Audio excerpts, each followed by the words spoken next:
Et what's up les gens, c'est votre Benji TV, j'espère que vous allez tous très bien. Et aujourd'hui, nouveau sujet de vidéo, on va parler de sim racing. Ou alors plutôt un siège pour pouvoir jouer tout simplement à des jeux de course.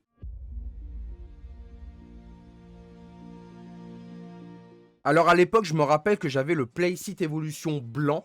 Donc c'était un Playseat en fait que tu vissais, enfin il y avait des tubes en métal et ensuite hop, c'était relié à ton volant. Tu avais la possibilité de pouvoir fixer ton pédalier dessus à l'aide de trous qu'il y avait dans la plaque à pédale. Et du coup, bah tu pouvais tout simplement jouer avec tes pédales fixées. Mais pour vous dire mon ressenti de ce tout simplement Playseat Evolution, c'est bien pour débuter, mais c'est pas non plus le luxe. Pas la possibilité de le mettre en position F1, tu es juste en position assise comme dans une voiture de rallye et je trouve ça pas top, surtout si tu es en F1. Et comme je l'ai dit, pour les petits budgets et bien sûr pour avoir un cockpit, c'est mieux de démarrer avec le Playseat Evolution. Après en Playseat, vous avez de toutes sortes, vous avez même avec des caches-yeux, enfin comme les chevaux en fait, c'est-à-dire en fait vous avez carrément des trucs sur le côté qui vous permet de ne pas vous retourner ou être dérangé, donc du coup vous êtes focalisé sur votre gameplay et ça c'est plutôt pratique. Vous en avez pour chacun des goûts et de toutes les couleurs, vous en avez des noirs, des gris et il n'y a pas que l'évolution aussi.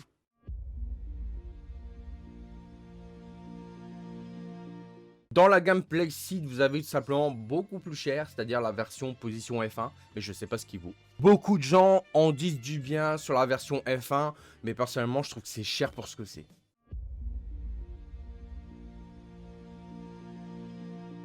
Je vais vous donner une astuce. Personnellement, moi, mon Playseat que j'ai là, enfin mon cockpit que j'ai là, coûte 500 € et c'est le Next Level Racing FGT Edition. Et personnellement, c'est le feu de Dieu. Pour m'expliquer, ce cockpit est très bien parce que tu as la possibilité de le mettre soit en version GT, donc version assise comme le Playseat Evolution, soit en mode F1 et tu as les jambes relevées. Et je trouve que franchement, la version F1 est beaucoup mieux que la version GT. Je m'explique. Non, en fait, je suis mauvaise langue parce que les deux versions sont bien, que ce soit GT ou F1 édition, parce que personnellement en F1 édition tu as le cul assis par terre, oui tu as le cul assis par terre, mais au moins tu es en position F1, tu as les jambes relevées, tu as les jambes carrément droites et en plus tu as un système où ton pédalier est relevé, donc pour que tu sois confortable en version F1. Par contre en version GT c'est plutôt les pédales qui toucheront le sol, puisque tout simplement les pédales ils touchent le sol et toi tu es relevé, donc du coup bah chacun ses préférences en style de conduite. Pour ma part j'ai testé les deux, c'est vrai que la version GT est plus confortable mais la version F1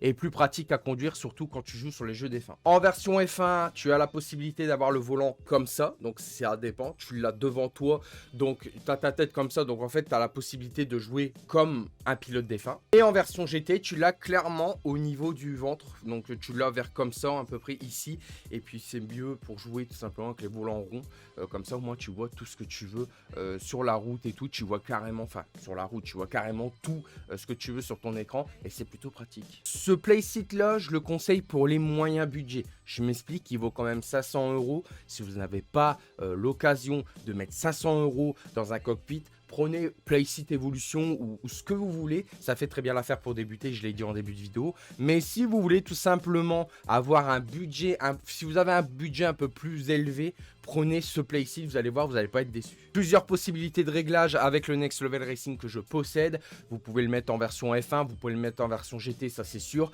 Mais vous pouvez aussi régler tout ce que vous voulez. C'est-à-dire vous avez même la planche pour le volant. Vous pouvez tout simplement la lever, la descendre, vous pouvez faire tout ce que vous voulez. Tout est réglable sur le Next Level Racing.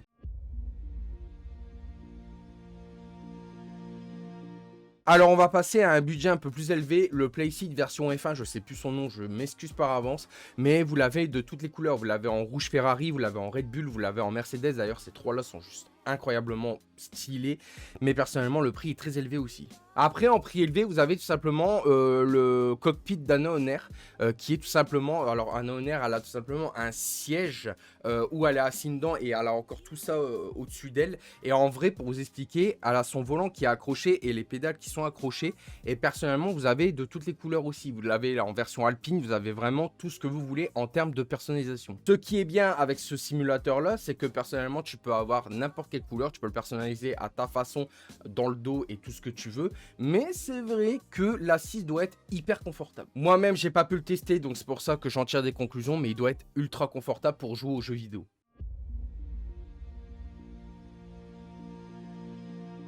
Je pense que niveau assise, clairement, on va faire un comparatif des niveaux assises. Alors personnellement, le Playseat Evolution, tu restes 2 heures dedans, t'es cassé en 1000 morceaux. Le Next Level Racing, tu joues 2-3 heures, t'as un petit peu mal au dos et au cul, mais au bout de 10 minutes, c'est passé. Après, personnellement, pour dire un peu mon avis, mais j'ai pas testé ce Playseat là, le Playseat version F1, tu dois être bien dedans, certainement. Ensuite, en milieu de budget, vous pouvez tout simplement prendre le Hoplite GTR. Alors, le Hoplite GTR a l'air confortable et pour plusieurs heures de jeu, je pense. Mais après, tu risques d'être cassé aussi. Alors, je me suis renseigné sur Internet, mais en fait, le cockpit d'Anna Honor, en fait, il s'appelle le Alpine Racing TRX Formula and GT hybride. Donc, en fait, tu as la possibilité de soit conduire en GT comme Anna Honor, soit version F1 comme moi. Après, la base au sim racing, c'est d'avoir un écran 49 pouces. Comme ça, au moins, quand tu conduis, tu regardes à droite, à gauche, et en plus, avec ton cockpit, franchement, tu y es bien. Perso, avec l'arrivée d'FA22, moi, personnellement, commencez déjà vos setups, parce que j'aimerais bien voir vos setups, et justement, les juger dans une future vidéo. Ça peut être sympa. Et dire qu'en plus, j'ai commencé avec le Logitech G29, avec le Playseat Evolution. Bah, j'ai bien fait de changer, parce que maintenant, je suis au Fanatec avec un Next Level Racing. La gamme a élevé.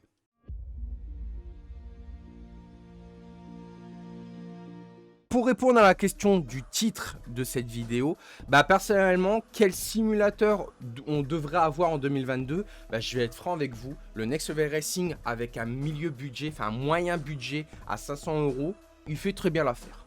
Après, si vous êtes gourmand, prenez les gammes élevées, style Playseat F1, ou alors tout le reste que je vous ai cité dans cette vidéo, c'est à vous de décider. Ah oui, j'ai oublié de parler.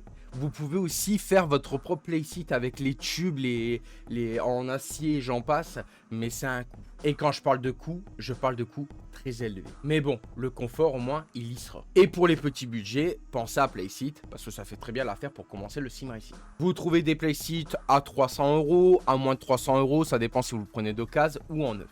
Et petit tips, dans les magasins d'occasion, style Easy Cash, enfin ça dépend, dans certains Easy Cash ou même dans les LDLC ou autres, vous pouvez trouver un Playseat pour vraiment pas cher. C'est à vous de décider. Si vous voulez pas passer par internet, il y a toujours des magasins qui vendent quelques cockpits, mais bon, c'est pas du luxe, mais pour commencer le sim racing, c'est plutôt pas mal. Si après vous voyez pas par Playseat, mais plutôt Hoplite, n'hésitez pas à regarder leur site, il y a de tout sur leur site et c'est plutôt cool. Moi, je pense que mon prochain cockpit que je vais prendre, c'est tout simplement celui d'Anna Honor, mais pas en version Alpine. Je vais essayer de le trouver en version Ferrari, parce que moi, je suis gamme Ferrari. J'ai vu qu'il existait en rouge, mais bon, il suffit juste que je le prends en rouge, je prends un autocollant Ferrari, et hop, voilà, version Ferrari. Le radin. Bref, j'espère que cette petite vidéo vous aura plu, j'espère qu'elle va vous aider à vous lancer dans le cockpit ou dans le sim racing aussi.